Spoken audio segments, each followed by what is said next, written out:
తెలుగునాడుగా ఆంధ్రప్రదేశ్ పేరు మార్చాలంటూ గరికపాటి నరసింహారావు వివాదాస్పద వ్యాఖ్యలు చేశారు. మిగిలిన రాష్ట్రాల పేర్లు మారుస్తున్నప్పుడు ఆంధ్రప్రదేశ్ పేరు ఎందుకు మార్చకూడదన్నారు. ఆంధ్రప్రదేశ్ తెలుగు మాట కాదంటూ మాట్లాడారు.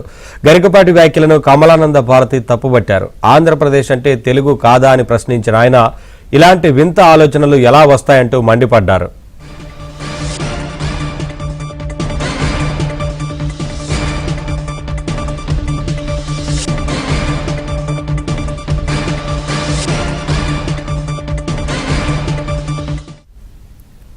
తెలుగునాడుగా ఆంధ్రప్రదేశ్ పేరు మార్చాలంటూ గరికపాటి నరసింహారావు సంచలన వ్యాఖ్యలు చేశారు. మిగిలిన రాష్ట్రాల పేర్లు మారుస్తున్నప్పుడు ఆంధ్రప్రదేశ్ పేరు ఎందుకు మార్చకూడదన్నారు. అయితే ఆంధ్రప్రదేశ్ తెలుగు మాట కాదంటూ మాట్లాడారు. గరికపాటి వ్యాఖ్యలను కమలానంద భారతి తప్పుబట్టారు. ఆంధ్రప్రదేశ్ అంటే తెలుగు కాదా అని ప్రశ్నించిన ఆయన ఇలాంటి వింత ఆలోచనలు ఎలా వస్తాయంటూ మండిపడ్డారు. అప్డేట్స్ మా కరెస్పాండెంట్ ప్రసాద్ అందిస్తారు. ప్రసాద్.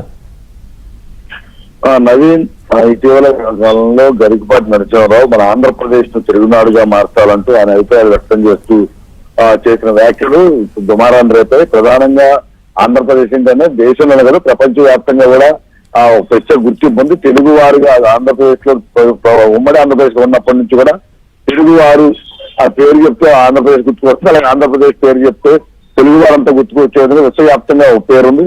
ఇటువంటి సమయంలో బాధిత మన పదవుల్లో ఉన్నవాళ్ళు లేకపోతే గుర్తింపు ఉన్నవాళ్ళు గరికపాటి నరసింహారావు అంటే వారు ఈ తెలుగునాడుగా మార్చాలంటూ చేసిన వ్యాఖ్యలపై ఈ తాజాగా భువనేశ్వరి పీఠాధిపతి కమలానంద భారతి తీవ్రమైన వ్యాఖ్యలు చేశారు.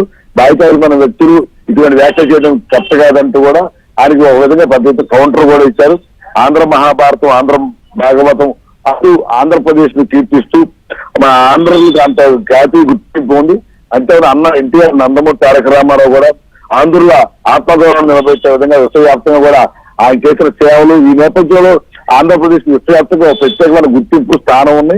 అదేవిధంగా ఇంతటి స్థానం చరిత్ర ఉన్న ఆంధ్రప్రదేశ్ రాష్ట్రానికి పేరు మార్చాలనే ఆలోచన చాలా కరెక్ట్ కాదంటూ కూడా ఆయన సోషల్ మీడియా వేదికగా వీడియో విడుదల చేశారు. ఆ వీడియోలో కూడా మొత్తం మన ఆంధ్రప్రదేశ్ గత వైభవం పూర్వ చరిత్రను కూడా ప్రస్తావించారు.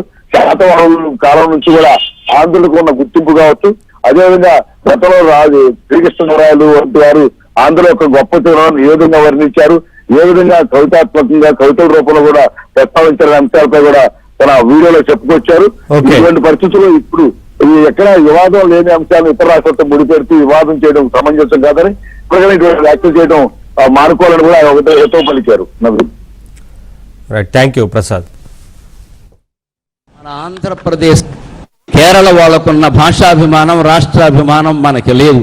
నిన్ననే వాళ్ళు కేరళ అనే రాష్ట్రాన్ని కేరళం అని మార్చారు. మన ఆంధ్రప్రదేశ్ రాష్ట్రాన్ని కూడా ఎన్టీ రామారావు గారు ఆశయానికి అనుకూలంగా తెలుగునాడు అని మార్చినాడు. మనకు ఖచ్చితంగా జాతీయాభిమానం ఉంటుంది. తెలుగునాడు అని మార్చాలి. ఆంధ్రప్రదేశ్ తెలుగు మాట కాదు, నాకేం మొహమాటం లేదు చెప్పడానికి. ఉత్తరప్రదేశ్ ఎంతో, హిమాచల్ ప్రదేశ్ ఎంతో, మధ్యప్రదేశ్ ఎంతో, ఆంధ్రప్రదేశ్ కూడా అంతే. తెలుగుదనం మన రాష్ట్రం పేరులోనే లేదు.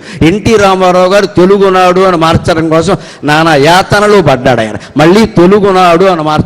తమిళనాడు లాగే తెలుగునాడు అని మార్చాలి. ఒక సున్నా లేకపోతే వాళ్ళకి ఇబ్బంది ఏందా? కేరళ వాళ్ళు వెంటనే మా రాష్ట్రం, మా భాష కేరళం అని మార్చాల్సిందే అనుకున్నారు. అటువంటి పట్టుదల మనలో వస్తే రాష్ట్రం పేరు కాదమ్మా, తెలుగు ప్రజల బతుకులు కూడా మారతాయి ఖచ్చితంగా.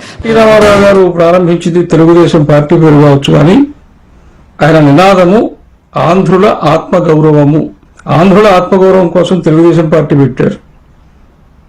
తెలుగుదేశం అనే పేరు పెట్టడానికి కారణం ఆంధ్రాల తర్వాత ఇంకా ప్రాంతాలు మనమే వేరే పేర్లు పెట్టుకొని మానసికంగా విభజితమై ఉన్నాం కాబట్టి ఆంధ్రనాడు అనో ఆంధ్రదేశంలో పెట్టకుండా తెలుగుదేశం అనే పేరు పెట్టారు.